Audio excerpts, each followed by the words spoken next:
Hello everyone and welcome back to my dream world.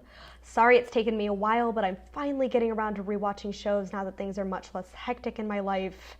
To recap, I started my semester of school with a pretty brutal illness that had like 6 weeks lasting effects, and then I did 2 shows back to back. So there wasn't much time for me to binge a whole season of any show while really making a thorough and dedicated analysis, and I was focusing on finishing my Metopia series at the time, but now that I do have time, I will be recounting my rewatch of My Little Pony Friendship is Magic Season 3. For those of you who are new to my channel, this will be part of my Nostalgia Trip series, which is where I rewatch shows that I liked as a kid and see if my opinion on them has changed or if I have a new perspective than I did as a child. I've done this for the first 2 seasons of My Little Pony, so please check those out if you are interested, and I will also be doing Season 3 of Lego Ninjago after this. The format of this video is going to be podcast style, where I state my overall opinion on each episode and then see if my thoughts have changed from the past and why that may be the case.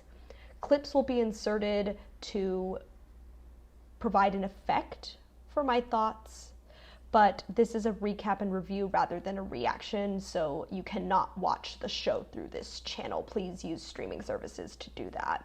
There will be spoilers for Season 3 of My Little Pony and possibly for future seasons of the show as well. So if you haven't seen this season or you haven't seen all of My Little Pony Friendship is Magic, this video probably is not for you. Without further ado, let's get right into the season. Okay, so going into the premiere, I remembered that I didn't like it as much as I did the previous 2 seasons and their premieres. I remembered that as a kid, I found the ending unsatisfying, and other than the basic plotline, I also didn't remember much of the premiere itself. So I tried going into this with a completely open mind, since maybe I would see it completely differently now, or just in a different light. The episode starts out with Celestia being informed that it has returned, and she immediately sets off to alert Twilight, Shining Armor, and Cadence about it. Aren't you going to say hello? No, not that it. This is a kid-friendly show, and there will be none of that. We cut to Twilight being in a craze. Turns out she thinks she has to study for some kind of test, and of course she flips out when Spike is like, it's not a big deal. Like, of course she's not. She thinks tests are a big deal, so she's freaking out. Back with the princesses, we are given a hint that they're expecting Twilight to complete some sort of task, and if she does, it'll tell them if she's ready. Now, assuming you have seen this season, you probably know exactly what this is referring to. If you don't, why are you watching this video? That is, unless you're okay with spoilers. Twilight arrives at the scene and wonders, or she worries that she hasn't studied enough for this test, which is related to the Crystal Empire, cue the title, but it turns out that there's no way she could have known about this in the first place. It's giving, There's something I haven't told you. why is it that the wise and powerful leaders of each of these shows always fail to pre-prepare their pupils for impending doom and then sit back and make them do all the work themselves? Trend in kid shows writing, I guess. I mean, if you really think about it, Ninjago is kind of just a male version of My Little Pony. Okay, I'll stop. But we learn about this empire and how King Sombra took over the Crystal Empire as a tyrant and was ultimately banished. Basically, as long as everything stays full of love, everything's fine. But if fear and hatred become too powerful within the kingdom, King Sombra comes back and everyone is doomed. Yay.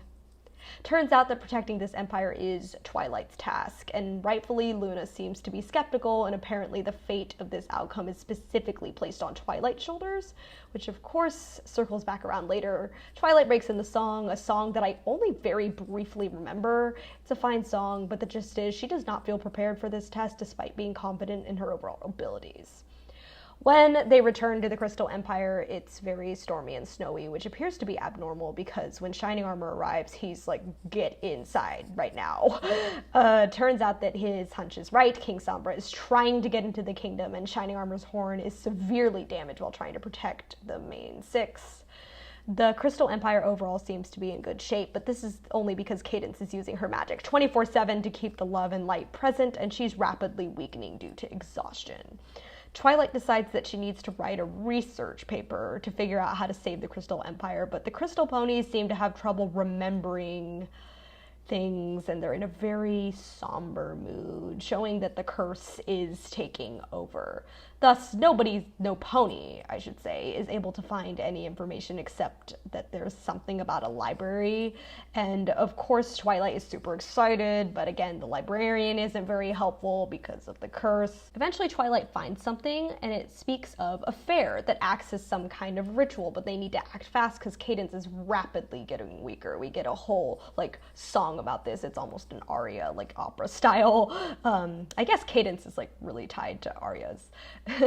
But after setting everything up, Applejack is pointing out, oh, there's an artifact, and it's revealed to be the Crystal Heart, which is the centerpiece of the festival. This is extremely important, but luckily when the fair is announced, every pony kind of seems to perk up and become shinier, which is good. That's how they're supposed to be. They find out that through the now rejuvenated librarian, that the Crystal Heart has been lost and needs to be powered by the Crystal Ponies to block out King Sombra.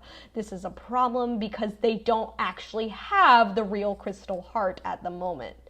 And unfortunately, Cadence's strength runs out completely, and so does her spell, so King Sombra is able to break into the Crystal Empire and surround it with winter, basically. Cadence does manage to create some kind of barrier, but the only way to actually get rid of King Sombra for good is to find the Crystal Heart. So because of Twilight's idea that she needs to do everything herself, she's reluctant to let anybody help, even Spike, but he comes with her anyway while everybody else stalls the Crystal Ponies. And I have to say, AJ seriously carried this whole thing on her back. She's the only one that was rationally trying to figure things out and how to stall without causing suspicion. Everybody else was either goofing off or wasn't handling things well. So brownie points to AJ. Twilight eventually reaches a throne room where she manages to uncover a hidden passageway, which is very, very bottomless, and that sucks because Sombra is beginning to break through. But she reaches the bottom, almost dying in the process, and she opens the door at the bottom, but then she starts seeing these visions, and Celestia is telling her, you failed your task and you won't be able to continue your studies. But luckily, Spike is able to snap her out of it, revealing she never actually went through a door. And then Spike starts seeing visions too. This is kind of giving bug art vibes from Harry Potter. You see your worst fear in front of you, even though it's not actually there, it appears to be. So, yeah. Thus, they decide to complete the rest of the journey together, hence the idea of the show, magic of friendship. Friendship is strength in this film, in this show. Wow, I'm tired. Okay. However, the stalling mission is going very poorly because Sombra is growing rapidly in power, and eventually the fake Crystal Heart is discovered, and everyone's like, oh no, we're doomed. But Twilight manages to use her study skills to quickly reach the Crystal Heart. However, Sombra traps her before she can grab it, and there's no time for her to deliberate, so Spike has to be the one to do it. Cadence's magic is now completely gone, but thankfully Spike comes in clutch, which gives Cadence strength, and I guess shining armor too, because he straight up yeets Cadence right at a catapulting Spike. He literally just throws her. It was actually pretty hilarious, but the real heart allows the ponies to power up the love and light of the kingdom, which frees Twilight, ignites all of the Crystal Empire, and it vanquishes King Sombra. Despite this success, Twilight believes that she has failed her test since she wasn't the one to return the heart. However, since she was the one who instructed Spike to retrieve the heart when she wasn't sure if she would be able to, she proved that even though this task was on her shoulders, that she didn't need to do everything herself. And I think the lesson here is sometimes it comes down to making the right decision rather than playing the hero and being the main character. Obviously, Twilight is the main character, but she lets other people shine and play their parts when they need to, or when she cannot complete her tasks, she lets people support her. Even though she knew, oh, this could cause me to fail, she let Spike do that for her. And that kind of proves that, yes, she is capable of making good decisions, even if it might end up screwing her over. She knew she was doing the right thing. She knows she saved the day, and she has proven herself at this point. We get a cute little reprise of the first song, and that ends the episode. Clearly, I was missing something as a kid because I actually really enjoyed this premiere upon rewatch. I do think that it might be the weakest of the three so far, but I only put it ever so slightly behind season 1 simply due to the fact that Sombra doesn't end. Sombra kind of doesn't impress me as much of a villain as compared to Discord and Luna. Like, I found, or Nightmare Moon in this case, I found their presences much more like grounding and relevant, and thus I don't feel like it has as much of an impact, because like they hype Sombra up to be this like extremely powerful force, and he is, but it just like, I don't know, there's so much more. We get more from Discord and Luna, and I think that's why maybe I didn't care for this premiere as much, but I still really overall enjoyed it. It was a very pleasant surprise because I did not enjoy it as a kid. I would always skip this. And it gave a lot of pretty interesting lore and provided a very strong intro for the overall arc of this season. So yeah, I'm glad that I saw this episode because I did not like it as a kid, so yay. Again, this is an episode that I remember not caring much for as a kid, and I also didn't really remember it going into it. The only thing I do remember is that reference to one of Pinkie Pie's original designs and that there was a lot of chaos. Basically, Pinkie Pie is being super extra, and this causes her friends to get annoyed and concerned. Turns out Pinkie Pie is very indecisive and has serious FOMO. Understandable, and it always kind of sucks when you have to pick doing something with one friend over another. Personally, I would say, okay, I'll see if I have time, and then sleep in and say, sorry, I didn't make it, I was busy. No, I'm kidding. That's fake. Don't do that. Don't be a fake friend. But basically, Twilight accidentally gives Pinkie the idea that she'd need more than one of her to go around to do everything that she wants to do. So she goes to the Everfree Forest and finds a pool that allows her to duplicate herself. But this backfires because then the duplicates start making duplicates and chaos ensues. And this causes everyone to become miserable. So Twilight has to figure out how to stop it, but she worries about accidentally sending the real Pinkie Pie, like the OG Pinkie Pie that we actually want to stay, back into the pond. And then Pinkie starts worrying that she might not be the real Pinkie as well. So they eventually find a way to do it, but wouldn't it have been easier to just ask them all a question that only the real Pinkie Pie would know? Like, what did Princess Luna and Celestia say when insert? Or like, I don't know, whatever. The overall message of this episode, I guess, is good. Like, you can't do everything, but if your friends are real friends, they'll understand if you have other plans and can't show up to hang out with them every single time. Like, people have lives, and a lot of people do have more than one friend. So it's like, oh, I'm going to the movies with so-and-so this time, but I'll meet you at your thing for next time, like, blah, blah, blah. Just be real with your friends. Like, come on, don't. Just be honest with them. And if you already have plans, it's okay. Like, if they're real friends, they will understand. However, this episode is just kind of there for me. I don't really care for it, but it wasn't bad or anything. So going into this was one of the episodes that I remember watching a lot for some reason. If you've seen my previous reviews, you'll know that I'm not the biggest fan of the CMCs, at least in the earlier seasons, and by that I'm referring to the Cutie Mark Crusaders. I definitely think that I was on their side. Like, obviously I was on their side throughout this episode, and I felt bad for them, but there's an important lesson here. Apple Bloom is super excited to meet her cousin, especially since they have something in common. Neither of them have their cutie marks, so, yay. Finally, somebody I can relate to. Her cousin's name is Babs, and at first Babs seems to be like a normal, shy pony in a new place, but when Diamond Tiara and Silver Spoon show up, Babs sides with them over the CMCs and ends up destroying their float for the upcoming parade. Quick note, most of what bullies say is not funny. It's either really dumb or has no merit to it, or is just downright mean. Thus, do not take them seriously. We do end up finding out why Babs acts the way she does in this scene, but I'll get to that later.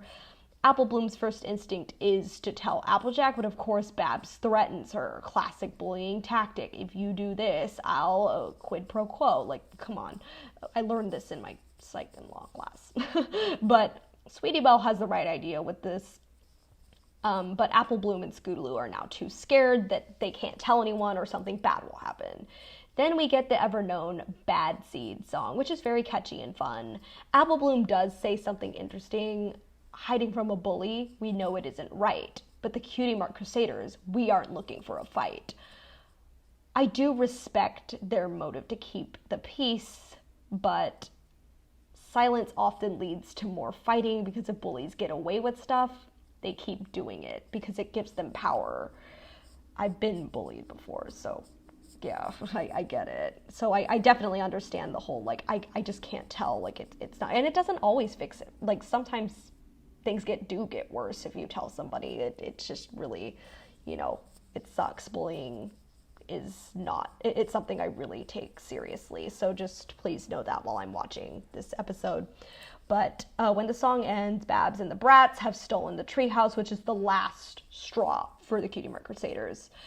They still refuse to tell any pony, and they come up with a plan to get back at Babs. Like, let's be honest, though, when I'm saying this, I'm all for getting back at people and giving them a taste of their own medicine, because sometimes they need that. Like, I feel like sometimes if you really, like, hit somebody and say, that's what you did to me, don't mess with me again. But oftentimes this ends up just adding fuel to the fire, and then things get out of hand because bullies will often continue to bully since they don't have much else going for them.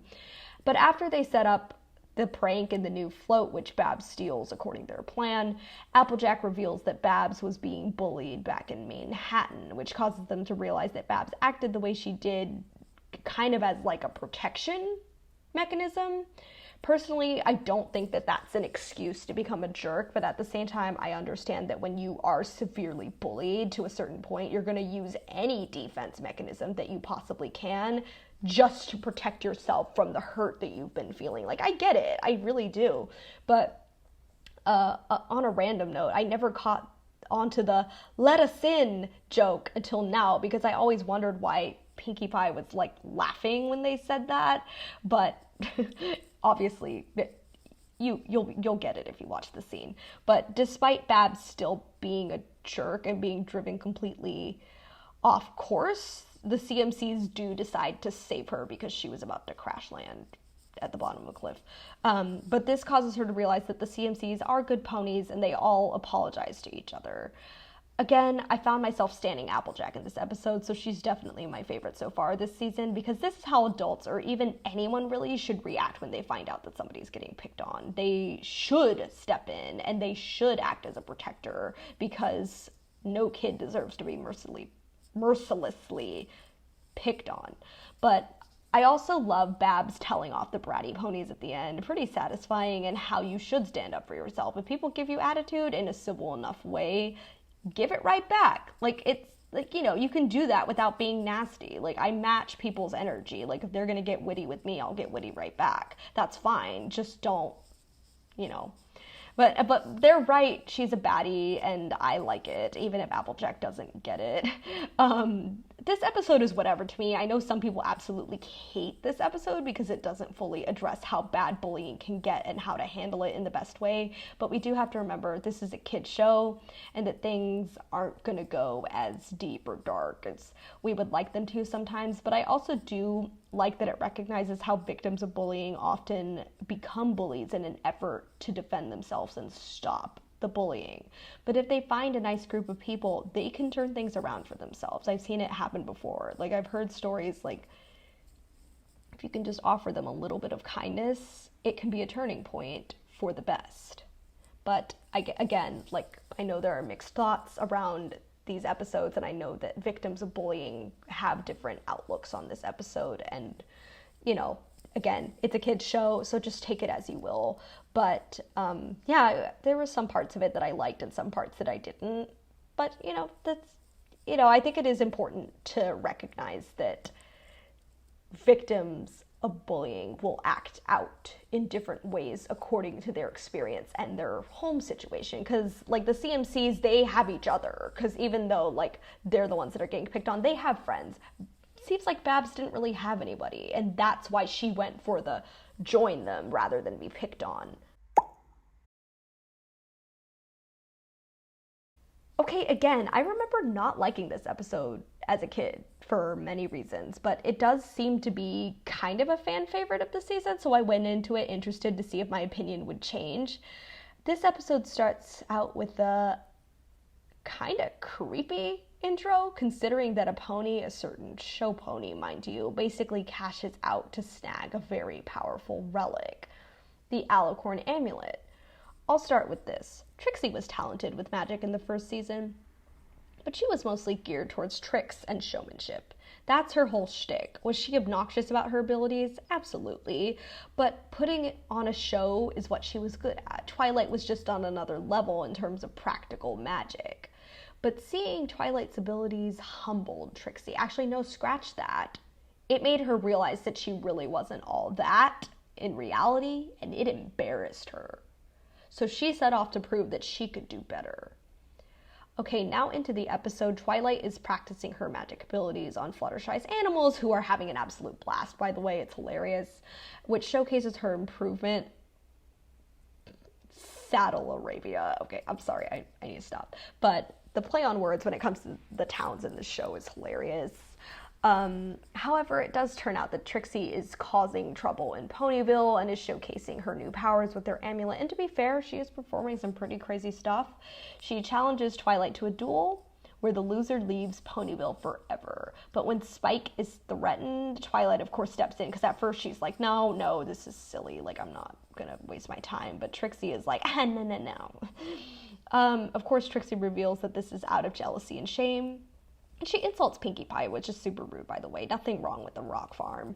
And Twilight generally handles whatever Trixie throws at her, but it seems to drain her. And because of the amulet, Trixie ends up winning the duel because Twilight is unable to perform an age spell. Keep in mind, this is because of the amulet, but they don't realize it yet. Now, this is probably why I hated this episode as a kid, but honestly, it does make for a really interesting and satisfying plot. Twilight keeps her head up and seeks an ally outside of Ponyville, Queen Zecora, who agrees to train Twilight. Trixie goes on a power trip, which I think is why I didn't feel super bad for her in the end. Twilight's training, on the other hand, seems pretty unconventional, but back in Ponyville, Fluttershy finds information about the Alicorn Amulet and finds a good plan, but of course she can't speak up loud enough, so... But they eventually figure it out. And they're gonna go find Twilight. So some beavers actually help sneak Fluttershy out so that she can go find Twilight, which was a really funny scene. And they figure out that Trixie has been corrupted by the amulet. Like, it's not just giving her more power, it's also kind of turning her evil. And based off of that, they formulate a plan. Twilight tricks Trixie, no pun intended, but she does, into having another duel when she acquires the new amulet from Zecora, and much to Trixie's shock, Twilight easily outperforms her. Sadly, poor Pinkie Pie doesn't get her mouth back until later, but she can certainly still keep her pinky keen with her one pony band. This causes Trixie to take off the Alicorn Amulet and snatch Twilight's new one, only to find out that Twilight's amulet was just like a silly old doorstop, and that the magic that she performed was pre-set up by her friends. Now, without the amulet, Trixie has no edge over Twilight. Twilight admitting that she couldn't beat the amulet and that she had to outsmart Trixie instead was really great. I really like that. I know a lot of people like to poke fun at Twilight for her, like, not even me moment, but she's right. Like, she has Trixie beat, and Trixie knows it. She needed some humbling. In the end, Twilight performs a show for the princess and a few other royals, and Trixie offers an apology, admitting that she was off her rocker. But she still does have that show pony pride. I guess you can't take the show out of the pony, and of course we have her iconic, or infamous, tripping moment at the end of this episode. I saw on the MLP subreddit where they ask, if you could put one F-bomb in the show, where would you put it? And somebody mentioned this moment right when she trips. So I just thought that was funny. But as the episode as a whole, honestly, the only complaint I really have about this episode is that it felt just too rushed. It was too fast-paced. I feel like there could have been more development, more of a formulation, but it was great. my opinion has definitely changed on this one. I'm glad that I rewatched it. I honestly forgot that not only does the amulet give somebody super powerful magic, but it also corrupts them. I also hated Trixie's power trip, but the show acknowledges that it was the amulet that was causing her to be so cruel, which I think filled in some of the gaps for me. Definitely a detail that I missed as a kid and that I overlooked in earlier watches. So, but overall, I definitely enjoyed this episode. I know a lot of people love it. Some people don't care for it. This season is very polarizing. It has very split opinions, but I enjoyed the episode. Okay, so this was always one of my favorite episodes of season 3. I love the relationship building, and of course, she's my queen, but Princess Luna. And this CMC episode doesn't annoy me at all. Basically, Scootaloo really admires Rainbow Dash and wants to spend more time with her, so the CMCs and their sisters plan a camping trip. Also, Rarity hating camping and being extra is so relatable. Like, if I had a fancy blow-up tent like that, I might be willing to go camping, to be honest. Nature is beautiful. I love taking hikes. I love, even meditating outside, but there's a reason that I stopped going to summer camp and started doing theater camp instead. Overall, this episode is really fun, and it has a lot of giggle-worthy moments, classic camping and bonding exercises, which of course involve scary ghost stories. So basically, Rainbow Dash tells a story called The Olden Pony about rusty horseshoes and stuff, which I would definitely be scared of if I was a young pony. But last year I went on a kick about urban horror stories, and I regret it so much, but that's for another video. Scootaloo tries to hide her fear due to trying to impress Rainbow Dash, and then she has nightmares which lead to her not sleeping and being super clumsy throughout the trip. They reach their next stop and they hear the story of the headless horse, and Scootaloo gets so spooked that she becomes jumpy out of her mind and is too scared to go to sleep. Of course, she has a nightmare about the headless horse, probably based off of the Headless Horseman, which is actually pretty dark and creepy, by the way.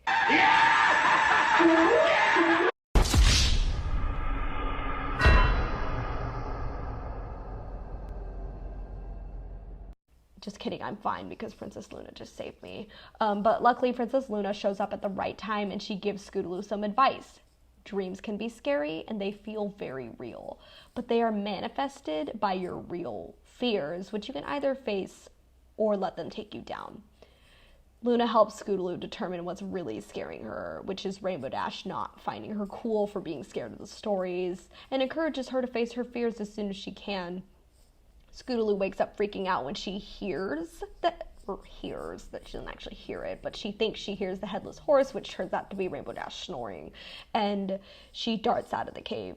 She ends up falling off of a waterfall somehow, but luckily Rainbow Dash saves her, and now she's forced to admit the truth. Think about it this way. This is what I kind of am looking at when I watch this episode. Sweetie Belle has her parents and Rarity, and Apple Bloom lives at her family at Sweet Apple Acres. Scootaloo doesn't really have anyone for her to look up to. I mean, she has her friends, but it doesn't seem like she has her parents or some kind of older sister figure. So Rainbow Dash, a pony that she admires, is some pony that she just kind of attached herself to. And in a really sweet and sisterly moment, Rainbow Dash admits that she used to be scared of these stories too, and she offers to be Scootaloo's big sister. Nope, I am not crying. No, no, no, no. My only child adopted self is not crying. But regardless, this is a really cute moment and gives Scootaloo some courage. And the vibe of this episode is just super fun, super relatable, and makes for a great comfort episode. It may not be the most plot-oriented or directly developmental, but it has some really great dynamics and just overall really fun script. It's super watchable, so I definitely would say this is one of, if not my favorite episode of this season. Okay guys, so I had to switch to my phone so that my computer would not die while I was recording this video. So if my voice sounds a little bit different for the rest of this video, my apologies, but this is how it's gonna be. But yeah, Wonderbolt's Academy. For some reason, I watched this episode a lot as a kid. I'm not quite sure why, but I guess it's a good Rainbow Dash centered episode. It kind of shows that she's not the only pony that takes flying extremely seriously, and that taking seriousness too far can actually be a downfall, especially when other people, or in this case ponies, end up getting hurt as a result. I don't have too much to say about this episode other than I do like the arc that Rainbow Dash has. She starts off very overly confident, should we say, in her abilities. But then she meets Lightning Dust, who pushes herself even harder than Rainbow Dash does. She becomes discouraged, especially when she's not given a leadership title as a result, and ends up being under Lightning Dust's leadership.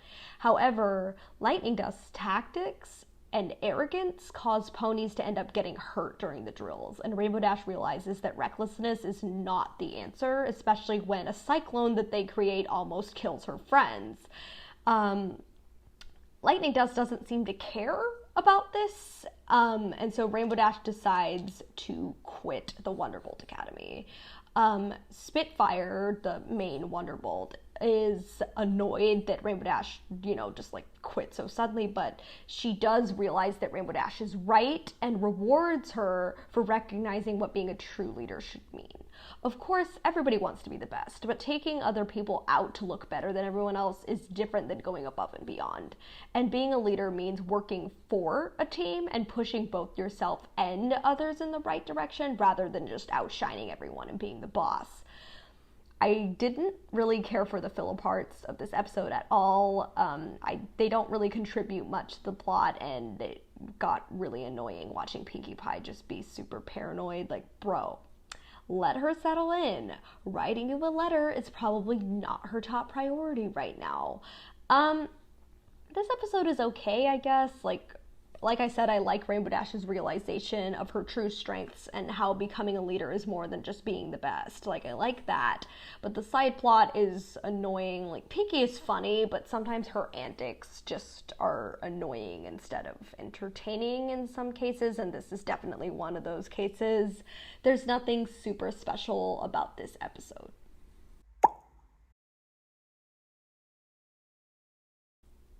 All I really remember when I think about this episode is Raises barn, 1, 2, 3, 4. I'm Applejack.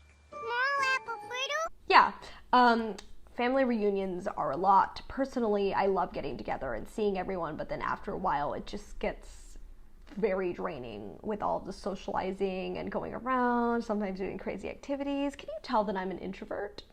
And also, as an adoptee, things do get pretty difficult for me in situations like that. So I understand the stress. But basically, Applejack tries to put together the Apple family reunion herself instead of Granny Smith, but she gets a little bit too over her head and becomes way too ambitious about all the activities that she wants to do, and when she pushes her whole family into doing these crazy activities, it prevents them from bonding, and then everyone gets very overwhelmed and run down as a result. But then things really get out of hand when they go on this wild hayride and a bunch of fruit bats get released, and the wagon crashes straight through Sweet Apple Acres' main barn or something. Maybe it wasn't their main barn, but it was a big deal.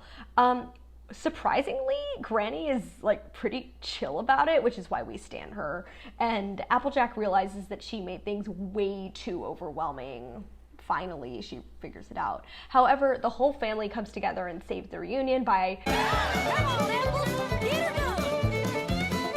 and it gives us this very catchy and memorable song. There are some sweet bonding moments, such as Apple Bloom and Babs coming back together, and Granny Smith having some silly moment with, I think, her cousins. But I feel like this episode wasn't really that engaging at all until about 2/3 into it, and Applejack must have been on some kind of loony pill, because she's normally pretty empathetic and good at reading situations, and she didn't do that at all here. She was off.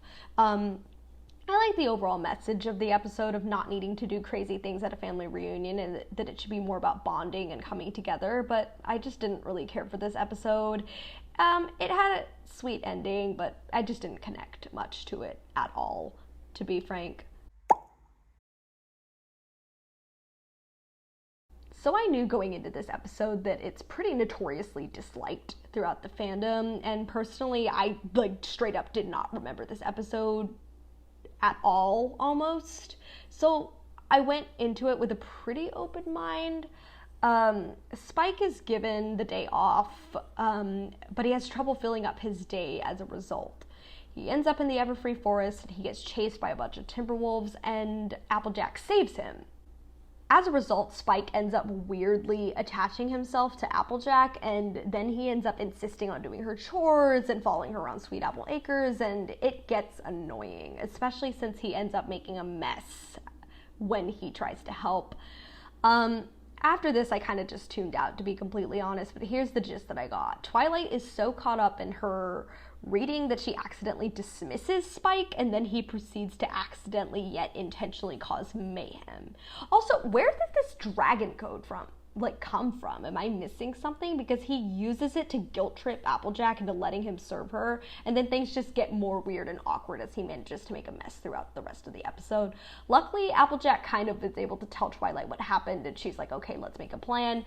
They end up staging a Timberwolf attack, but Applejack's acting is terrible, and he catches on to it really quickly, but then they get attacked by an actual Timberwolf, which they all end up fusing or something. There are multiple of them, and they end up fusing into one giant one, and Applejack gets stuck in the process, and then Spike ends up freeing Applejack and throwing a rock into the Timberwolf's mouth, which makes it choke. So then he goes back to being Twilight's helper. Yeah, I don't really have much to say about this episode other than not my favorite, and I understand why people don't like it. It's very filler. It doesn't contribute much to the plot or any kind of dynamic at all, and it's not really that entertaining to watch either, at least in my opinion. I might be in the minority when I say this, but I don't hate Spike episodes. I know some people are just ugh, about Spike episodes, but I don't care for them, but I don't hate them. But this one was just not good. And the other episodes that I feel kind of meh about throughout this season at least have some moments or a message that I enjoyed, so this one quickly ended up at the bottom of my list. So I remember this episode, and I remember watching it, but I don't remember exactly what I initially thought about it. This episode seems to be one of the fan favorites of the season, and since it's a Fluttershy and Discord-focused episode, I was really excited to get into it. So, Princess Celestia is coming to Ponyville, and it turns out that she's bringing Discord's statue with her. Of course, Twilight freaks out, but it turns out that Celestia is hoping to reform Discord, and that Fluttershy is probably the key to making this happen. Discord is released, of course, chaos ensues almost instantly, and thus begins the Discord and Fluttershy shipping. I am not going to get into that. Discord definitely doesn't take the main six seriously, especially Fluttershy, and her stare doesn't even work on him, and he decides to stay with Fluttershy throughout the process, who is taking the efforts to actually befriend him. The others are dubious about this, and they agree to jump in with the elements if anything goes haywire. And of course, throughout this process, Discord is initially just walking all over Fluttershy, and the main six discover that some of the very important spells that they might need would actually end up getting eaten by Discord, because he's eating out of a bowl of paper. He ate their spells. Yeah. This scene made me very motion sick, so I did kind of have to look away, but Fluttershy continues despite the circumstances, which makes the main six even more skeptical, about Discord's reformation or whatever. They end up having Discord host a dinner so that they can observe him. To be fair, at the start, Discord actually only really went after Rainbow Dash because of how standoffish she was. But I can't blame her for being standoffish given the circumstances, so I'm not blaming either of them. It's just, you know, if somebody was standoffish with me, I might, you know, but he kind of just starts trolling and attacking everyone after that. So Fluttershy ends up calling Discord her friend, kind of out of the blue. And this makes him waver a little bit.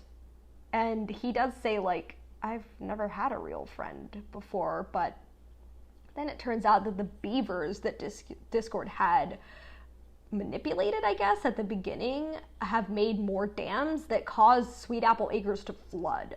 And that's very bad. So Fluttershy tells him off, but then Discord gives her an ultimatum. He says that he'll fix everything if she promises to never use her element of harmony against him again.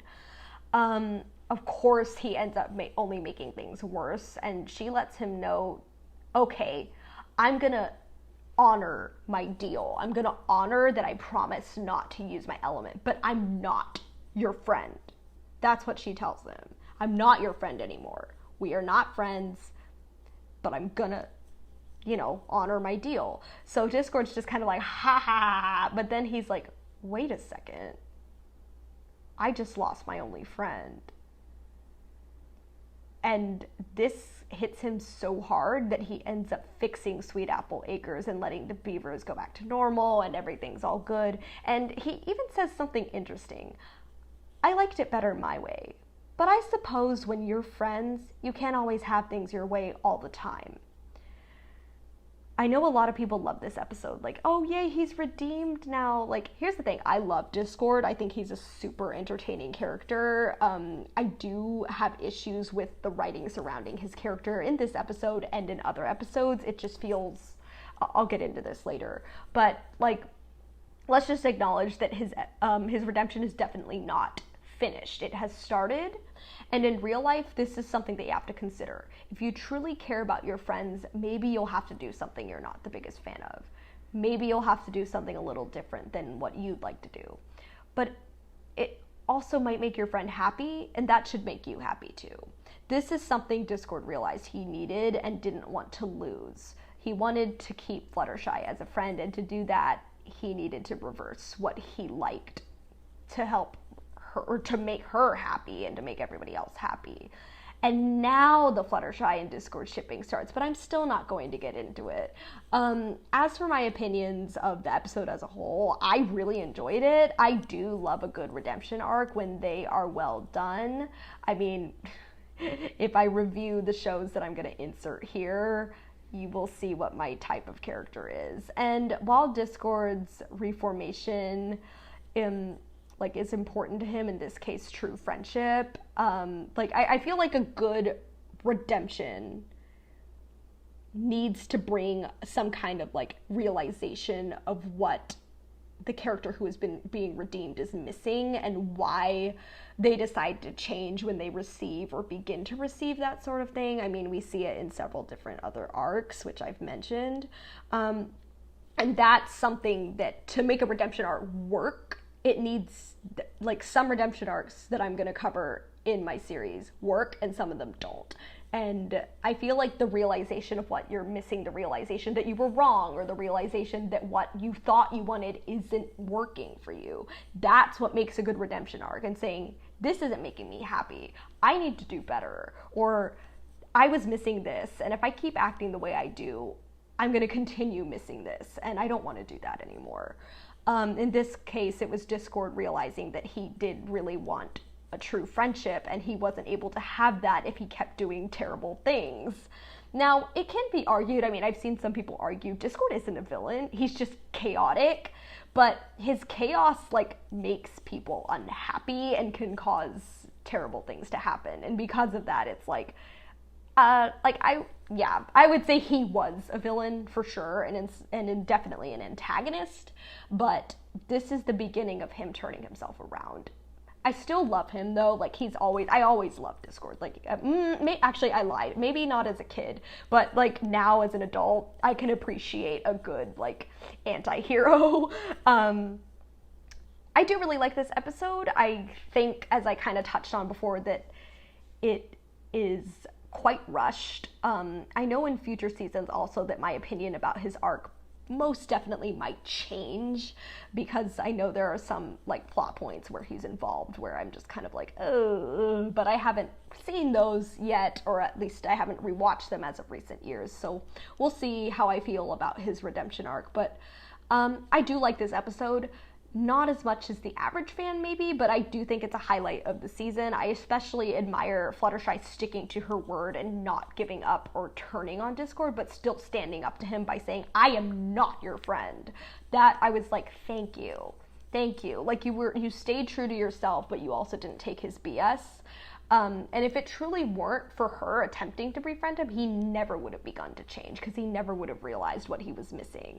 And I think that's what makes this episode work. Definitely at the top of my list. Maybe not my favorite episode, but like I think one of the like key episodes of the overall series. It has a big impact overall, and because of that, it's at the top. I really enjoyed it. Okay, so this was the Spike episode that I was thinking of when I went into this season. I kind of remembered this one. This is the one where he ends up with all of the pets, and the one that is connected to the penultimate episode of this season. Okay, I'm not gonna lie, I did like Owlicious kind of like sassing Spike at the beginning of the episode. That was kind of cute. But the premise of this episode is just kind of dumb, I'm gonna be honest. Spike reluctantly agrees to take care of Angel in exchange for a huge jewel that he wants to complete for his jewel cake, which he ate. Like, he ate all the jewels, so he's like, wait, I need more jewels, and it's dumb. So he tries to get the rest of the main six to let him watch their pets in exchange for jewels. And while they go, and they're going to the Crystal Empire, so he's like, yeah, let me watch your pets. All I asked for is a gem. But of course, he doesn't handle things very well. Angel does not like Spike and runs away. And Spike tries to end up tricking the CMCs into taking care of the animals, but they quickly see through him and they don't take his BS. Like Apple Bloom's like, you promised Applejack to take care of Winona. I'm not taking this. And I was like, okay, Queens, as you should.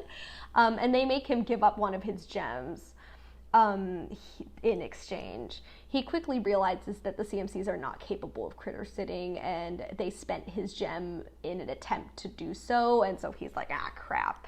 But luckily, it seems that Queen Zecora is about to help out Spike, but once again in exchange for a gem, but she just ends up donating it like the queen she is. Granny Smith also sees through his BS, and Angel ends up hopping onto the train to the Crystal Empire, and that sucks for everyone now since they have no way to get back. Of course, the animals end up wreaking havoc, and Spike is only left with one gem. He completely loses control of the pets and the CMCs when they like join him in this, and he has to chase them around, and they quickly reboard the train and avoid the main six. I don't really care for the ending either. The animals forgive him when they get the attention that they want, and when he admits that he was wrong. I mean, Angel also getting him his last gem only for him to eat the whole thing. But I mean, I guess it was kind of cute, but I really don't have much to say other than that. Again, like I said, I don't really hate Spike episodes or anything, but this one, just like the other, was just annoying to watch and didn't contribute anything really. I did find it amusing to see all of the pets interact with each other, and cute scenes like Winona being under the giant hair dryer or whatever that was. I don't know what that was, but she's like, getting all fluffed up. But Spike was very selfish throughout this episode. I know he's a baby dragon, but in other scenarios, he's so much more mature and like actually, is super helpful and stuff. I do like that No Pony really took his BS, so it is a little bit less annoying than Spike at your service as a result. I feel a little awkward now because I know in other episodes I've said, like, I stan Spike, he's great, but that is not aging very well. And this episode was just filler and goofy, and I don't care for it. Also, I noticed only at the very end that Angel actually has, like, a perm on his tail, which is super cute. Basically, the only reason this isn't rock bottom at this season is because the animals carried this episode, period. I didn't really care for this one, sadly. So this is basically like the Equestrian Olympics. Yeah, okay. I didn't really catch some of the specifics at the beginning, but basically they try to convince this game inspector to let the Crystal Empire host the equestrian games or something, and they have to impress her, and that's not going to be an easy task. Cadence is part of this episode too, which is fun. I like her little moments with Twilight, like reminding her to breathe and welcoming everybody so warmly. Cadence just gives off good vibes in this episode, but as the Princess of the Crystal Empire, Cadence has to have her mane done in this like very specific ceremonial headdress, but unfortunately her stylist is not going to be able to come because she's sick. So Rarity volunteers to do it, but it's not going to be an easy task, and the game inspector is expecting to be arriving on the next train, so everybody is like, oh no, and starts freaking out. And so Rarity starts doing Cadence's mane while every pony else is looking out for the games inspector, who is said to have like floral luggage.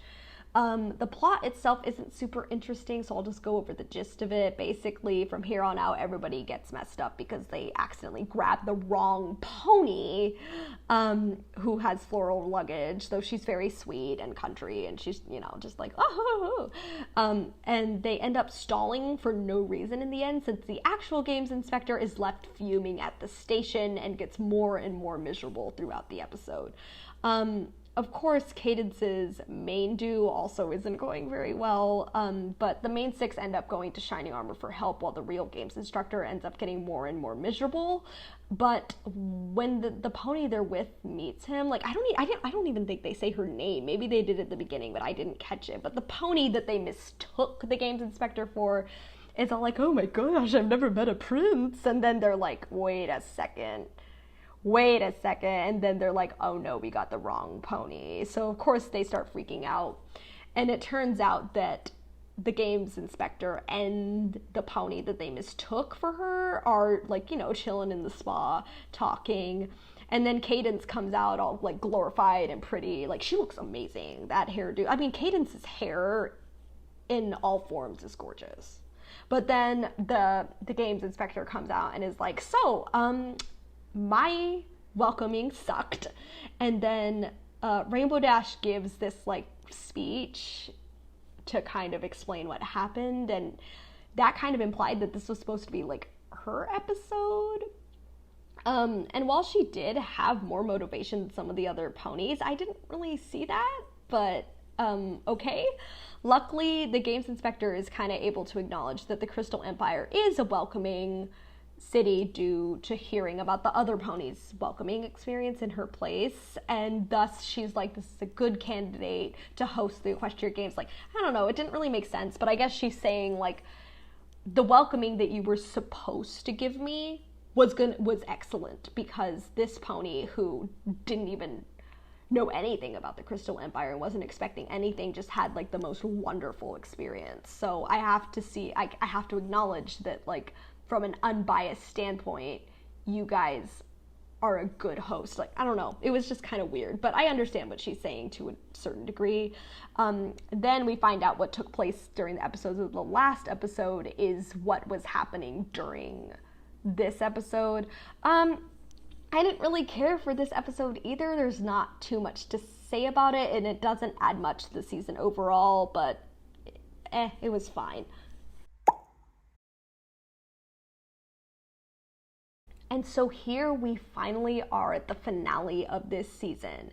Now, I know opinions about this episode are pretty split, so I'm just gonna let y'all know I have mixed feelings about this episode. There are some parts that I absolutely love. There are a lot of iconic moments that really encapsulate the series here, but when considering future seasons and overall writing, there are some issues that I have that I will acknowledge. So going into that, please know that I'm weighing my opinions based on the episodes that we have seen so far, due to the nature and content of this video. So that's just something to keep in mind, and I respect anybody's opinions about this episode. Please just be respectful in the comments in return. That's all I ask.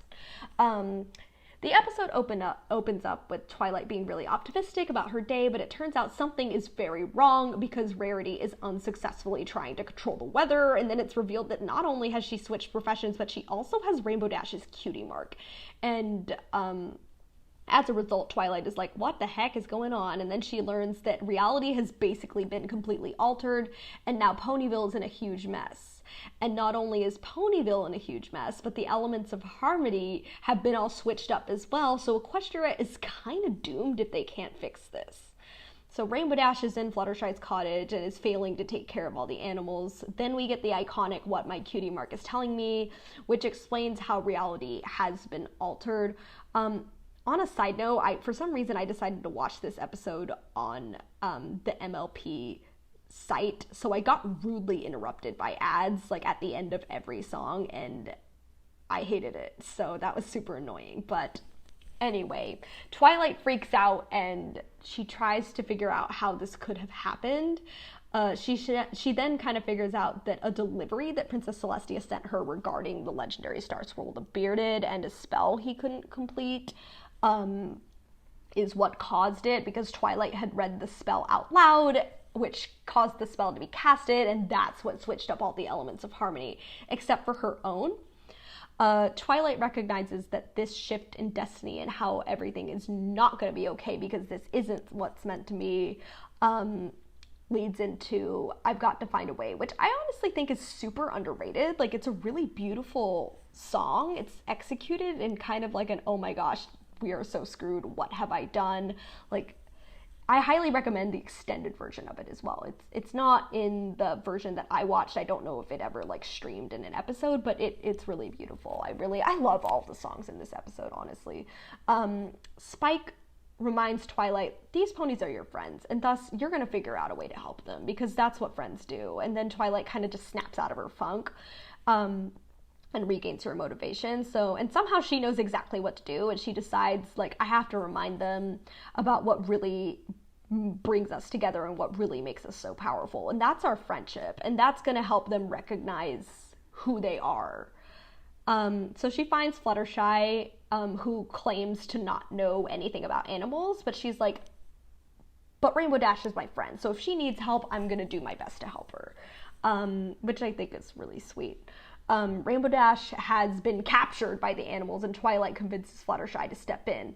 So it turns out that these animals were just hangry. Because once they've eaten, they cheer up. I mean, I get really cranky when I'm hungry too. It literally happened after my workout the other day, and while I was waiting for my mom to finish up her workout, I actually walked home because of how hangry and impatient and aggravated I was getting. And all I needed to do was clear my head, take a shower, and then my mom came home with dinner and everything was fine.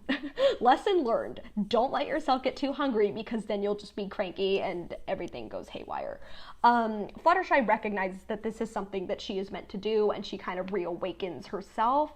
And we go into the other iconic song of this episode, A True, True Friend, where every member of the main six rediscovers themselves. Now, let me just say, this song is literally so iconic that even my mom managed to learn this song from when I listened to it as a kid. Like, she would start singing along with me, and my whole family is terrible at singing, so you can imagine that I was just like, oh no. But in all seriousness, I love this song. I love watching every pony's individual rediscovery by being there for their friends, and once again, I kept getting interrupted by ads. But at the end of this song, Twilight kind of has like a eureka moment and figures out how to fix the spell.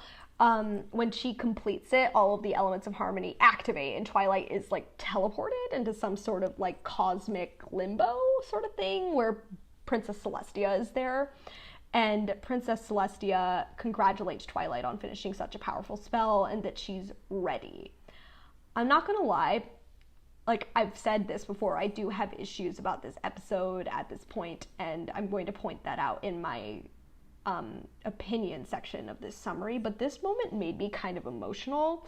It's really beautiful to watch, and it does kind of remind us how far Twilight has come since she first arrived in Ponyville, and I'm kind of on my time of the month, let's say, when I was watching this, so maybe that's why I got extra emotional during this scene. But it's really beautiful to watch, and as Twilight revisits her memories with Celestia, a transformation begins, and back in the real world, Twilight reappears with wings. She's now an alicorn. Celestia appears and reveals that Twilight has become a princess, and every pony is shook. She's been promoted due to her capabilities, and then we go to her coronation, which is also a gorgeous scene aesthetically, and we get a cute scene of Twilight with her friends and her family after being crowned. The episode ends off with Twilight flying off into the distance after another gosh dang ad. Okay, I'll stop, but the ads on this video were getting super annoying. Please use Netflix and not YouTube, because that was a hot mess. But basically we get a happily ever after with Twilight, who is now reaching peak status in Equestria and acknowledging that she has grown due to her experiences with friendship and becoming both stronger in magic and better as a pony. Now, before I get into my overall opinion of the episode, I do want to acknowledge that I recognize that this episode was supposed to be the finale. Like, we didn't know if we were getting a season 4. We definitely didn't know if we were getting a season 9. So in theory, we end with Twilight achieving peak status in the show, and that's the end. Like, that was in theory supposed to be the ending. Thus, I'm not going to bring in the whole, this should have been season 9's finale, this should have been later, they blah, blah, blah, blah, blah. However, I do think that the season overall should have led up to this finale much more.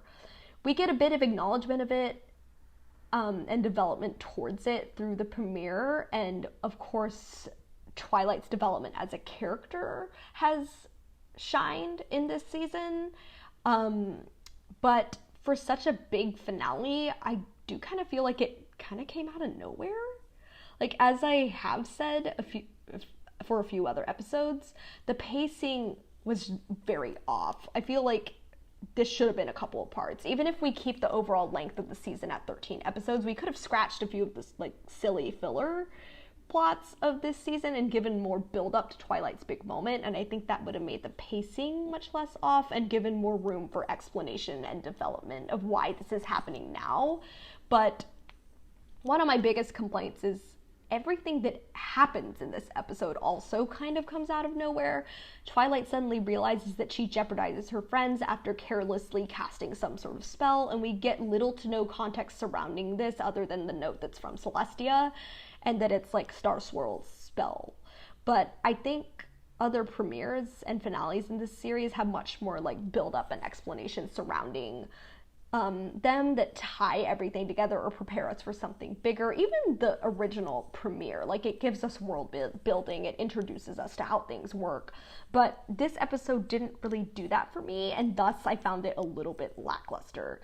Also, like, as a kid and even at like now, I am confused about the spell and its significance and its content in general. I don't know what it is, but for a show targeted for children, the whole like spell was very confusing and unexplained, which takes away from the climax of the episode. Like, if I watched this as a kid, like if I'm remembering how I reacted to this episode as a kid, I was like, yay, Twilight became a princess, she looks so pretty, I'm so happy for her. But why did it happen? Please tell me if I'm missing something, or if somebody has like a different perspective or has watched this episode like a gazillion times and has analyzed like every little bit of it. But I feel like it doesn't make sense. Like, yes, I'm aware that the show is literally about magical ponies, but let me just say, when I say it doesn't make sense, I mean it doesn't make sense within the world we have been given. Not everything ties together super well. Sorry, I just moved my earbuds, but basically what I'm saying is, from a writing standpoint, there are a lot of plot holes, pacing issues, and flaws within the overall structure and storytelling of this episode for me to be like, this is one of the best MLP episodes. However, there is also a lot of things that I really love about this episode. It's overall, it just encapsulates how strong and powerful friendship is, and even when things get messed up, even at your friends and your own lowest point, true friends are always going to have each other's backs. Even if you have no idea how to help somebody, you're going to do your dang best, and you might end up doing a lot of good, even if it doesn't immediately happen. Like, maybe somebody will look back and say your support meant everything, or you helped me snap out of that funk. Maybe I didn't realize it, but you did. The songs are absolute bangers, like I've said, and the overall vibe of this episode just encapsulates what MLP is. We also see Twilight as a leader come full circle. Like I said, the plot of this season isn't very coherent, but we do see a lot of Twilight's growth. In the premiere, she lets Spike complete a mission over herself, knowing it's what she had to do despite possibly jeopardizing herself. But she knew she had to do it. It was the right thing to do. Throughout the season, she consistently acts as a mediator. She listens to all of her friends, and that solidifies her as a strong leader because she's helping them grow as well. She's not pulling them down, but she's trying to push them up and help them become better versions of themselves, as well as like always gouging them fairly. And in the finale, when she bounces back even at an all-time low to get her friends back in shape, like, she has grown so much. And so while the writing did have its issues, I do think Twilight herself and her development isn't necessarily out of place. It's just a little bit off when it comes to the pacing, which again seems to come from this being a shorter and theoretical final season of the show entirely. I know that this episode solidified the love of this show for many fans, and that myself included. I loved watching this episode as a kid, and even if you had an issue with Twilight becoming a princess here, especially considering future seasons, I totally understand. Again, the pacing was not great, but overall, even with the writing issues, I enjoyed watching this episode. If y'all disagree with me on either side of this opinion, that's totally fine. All I ask is that you're respectful and to be open to either a constructive conversation or to simply agree to disagree. So I found that this season has a lot of mixed opinions. Some people love it, some people hate it, and there isn't really like a set opinion about this season, which I do think is interesting. It also helped me go into it with an open mind and create my own opinions. I do think that this season is compared to season 1 and 2, and I feel kind of bad saying this, but I do think that it's weaker by a pretty significant margin. And it's not just because it's shorter. We had a great opener, in my opinion, and a couple of standout episodes, and a really memorable finale, but I found that despite this season being shorter than the rest, the middle of it dragged on quite a bit. There was the fact that from episodes 7 to 9 and then episodes 11 and 12, I didn't really care for watching very many of them, and thus I wasn't super eager to jump back into the season as a result. And thus I wasn't super motivated to binge it. And like I said, while the finale has some really iconic and beautiful moments, it also has a lot of writing issues, and that kind of like falls back on the season itself as well. But the season as a whole does have its good moments. I'm not going to say that I dislike it or anything, but I did definitely prefer the other two so far, and it's by a pretty significant amount. So now I'm going to get into my highlights, which I do at the end of all of my discussion and reviews. For this season, since it's a bit shorter, I actually decided to rank the episodes as I watched them. And while I won't get into the whole ranking and why, here are my main opinions. And I'm going to put in a picture of a tier list. And they are ranked within tiers. So this is like the ranking of the episodes, in my subjective opinion. But my favorites, I always go through my favorite episodes, my least favorite episodes, and episodes that maybe weren't my favorites, but I ended up liking more than I thought I would, or I ended up, like, I call them pleasant surprises. So my least favorite are the two Spike episodes, so Spike at Your Service and Just for Sidekicks. I just don't feel like they contributed anything, really, to the plot, and they didn't have much redeeming them, unfortunately, so I just didn't really care for watching them. And if I rewatched this season, I would probably skip those episodes just because they don't contribute anything, really. My favorites are Sleepless in Ponyville. That is my favorite episode of the season, as you can see, because I don't know, it's such a good comfort episode. Like, I would watch that episode for fun. Like, if I said, I kind of feel like watching an MLP episode, that might be one of my go-tos. I love that episode. It's just so watchable. It might, like I said, it doesn't contribute to the plot, but it does offer a lot of really solid dynamics for a lot of characters, and it does kind of show like relationship dynamics and development for Rainbow Dash and her relationship with Scootaloo. Like, it's really just a comfort episode for me. My other favorite is Keep Calm and Flutter On. Just, you know, we love the Discord development, and we love seeing Fluttershy being able to take a stand without deviating from herself. Like, that's one thing about other Fluttershy episodes where, what is it, like, the one with, Iron Will? Like, she deviates from her actual self when learning to stand up for herself. That's a good episode, but I don't, like, this is a good Fluttershy episode. This is her saying, I'm sticking to my word, but I'm not gonna let you walk all over me anymore. And that's what actually caused Discord to start reforming himself. So that definitely gets a highlight for me. Those were top two by far for me in this season, like, by a long shot.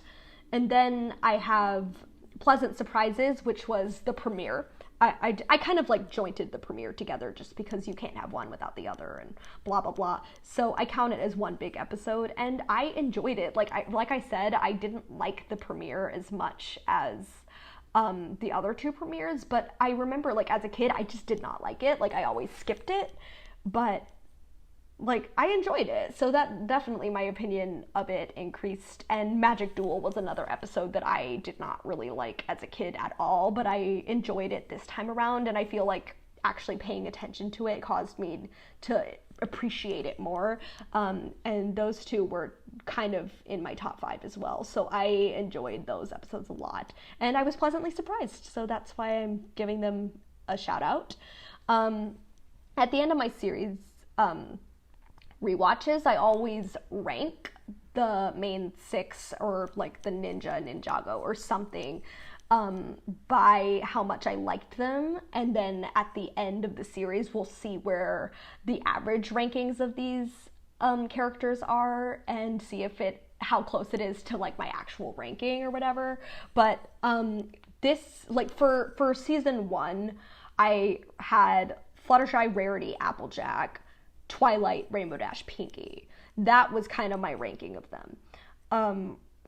Or maybe it's something like that. I don't remember exactly what my ranking of them was, but like, and then in season 2, I had Applejack on top. So that kind of, you know, average rankings. So for this season, I would say actually Twilight was my favorite, which surprised me a little bit because for the past 2 seasons, I think I ranked her 6th, which is last. I don't want to say last because I genuinely like all the main 6. Like, I've said this multiple times. I like all of the main characters. So even if I do rank some pony last, it doesn't mean I hate them. I just maybe didn't gravitate towards that character as much as I did other characters, or maybe they just didn't have time to shine. But Twilight was definitely the star of this season. For me, her development really shined throughout the premiere, throughout the season as a whole, and in the finale. So she takes the number 1 spot for me. I think Applejack is next because overall I really liked her presence in this series, or in this season, and she's one of my favorites overall. Like, I've had her top 3 for all 3 seasons so far, but the one thing that kind of tugged her down for me was Apple Family Reunion. She might have even been number 1 for me if it wasn't for that episode, but Twilight's development was too good for me not to pass up. But yeah, that Apple Family Reunion kind of pulls her down a notch, but I did really like Applejack this season. I would say next is Fluttershy, mostly because of Keep Calm and Flutter On. Overall, she didn't have too many negatives in this series. She also shined a little bit in Magic Duel. I forgot to mention that in what I wrote in my notes, but she had some nice moments. I don't think she stood out quite as much, but she had some really great character moments, so I give her 3rd place. I give 4th place to Rainbow Dash. She had some really great standouts, but there were also some episodes where she was just kind of being annoying. So, but she did have good development in Wonderworld Academy and in Sleepless. Like, she's like one of the key parts of my favorite episodes. So I give her 4th place. But her development wasn't quite as consistent. Unfortunately, my queen Rarity, I'm going to put her in 5th place. She just didn't really stand out to me this season at all. She didn't really have too many moments to shine. I still enjoyed her presence, but she just, you know, she just didn't have space to shine this season, unfortunately. I ranked her, I think, 2nd and 3rd for the respectively for season 1 and 2, but I don't know, she just didn't get any shining moments, sadly, but I still love her. And unfortunately I'm not going to say unfortunately, because I still like Pinkie Pie, but Pinkie Pie gets 6th place. Again, she was kind of just used as a gimmick this season, I think. She didn't really have any shining character moments. Like, I really liked a lot of her shining moments in season 1 and 2, even though I do overall seem to be ranking her lower. I don't know, maybe her humor just isn't for me this season. I don't know. Or in the past few seasons, because I have been ranking her in the lower half. But yeah, I don't hate Pinkie Pie. It's just, I think that she was more annoying in this season, though, than she was, like, entertaining. Like, she had her moments in Magic Duel and stuff where I liked her, and I liked, I liked seeing her, like, episode because I forgot all about it, and I thought it was fun, but, yeah, she gets 6th place for me because she just didn't contribute as much, and I didn't find myself really gravitating towards her character this season. So the average ranking as of season 3 has Applejack and Fluttershy tied for 1st place, so 1st and 2nd, Rarity in 3rd place, or 2nd place, however you want to call it, then Twilight. So Twilight moved up a little bit in my rankings, which is kind of nice. I previously had her in the lower half for the first 2 seasons. I don't know why. Like I said, I think I mentioned this in one of my earlier reviews, I'm either like 100% behind Twilight or she annoys me. So I don't know what's up with that, but, and I know some people, like, absolutely adore Twilight, some people hate her, and I'm like, okay, I'm not in an extreme. I enjoy Twilight's character, it's just sometimes she does kind of annoy me, but this season, I loved her. So she's now, like, under my top 3. Applejack, Fluttershy, and Rarity are generally the 3 that I gravitate towards the most. Then we have Rainbow Dash and Pinkie Pie. Again, I still love them, but overall just haven't gravitated towards their characters quite as much. And here's my season ranking so far. I would say season 1, season 2, season 3. Yes, they are in order. That's just my opinion. But like I said, season 1 I felt was more consistent, while season 2 had lower lows but higher highs. And then season 3, unfortunately, wasn't quite as consistent. Like, it did have its standouts, but I just thought the other 2 were much, much more consistent. And I don't think this, despite being shorter, is a season that I would really want to binge. But I also realized I haven't really been talking about the songs all that much. If you all would like me to include this in my reviews from here on out, or make a separate video on, like, how I feel about the songs for each season and what my favorites are, I'd be happy to do so, because it's definitely a topic I want to cover at some point. But with that said, I'm going to end this discussion and review. I will be coming out with season 3 of Ninjago soon, and then we'll also move on to MLP season 4, which, spoiler alert, is one of my favorites as far as I remember, so I'm really excited to rewatch that one. But before I do, I want to throw this out here. For those of you who don't know, I'm also a Total Drama fan, and with the 2nd season of the reboot coming out, I thought I might dive into it as well, since I've been itching to rewatch the entire franchise. I actually have started rewatching some of the episodes.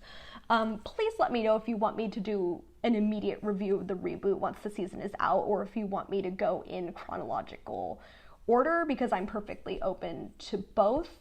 But Total Drama is definitely on my list to be added for my nostalgia trip reviews, because it is something that I want to rewatch and get into. My Five Nights at Freddy's series that I've just started a few weeks ago will likely be uploaded weekly unless it gains more popularity, because while I'm going to make the content that I want eventually, I also want to prioritize what you all enjoy the most, and so far my nostalgia trip reviews seem to be the favorites for you guys. But thank you so much for watching, and please like and subscribe if you enjoyed this video, and thank you for being patient with me. The semester and the school year was pretty rough for me, so I didn't update as much as I would have liked to. So for those who stuck to my channel, thank you so much. I offer you super deep thank yous, and I'll see you next time for more gaming reviews and other fun videos, probably Ninjago Season 3 as well as Five Nights at Freddy's for the next few weeks. Stay cool, keep dreaming, and I will see you next time.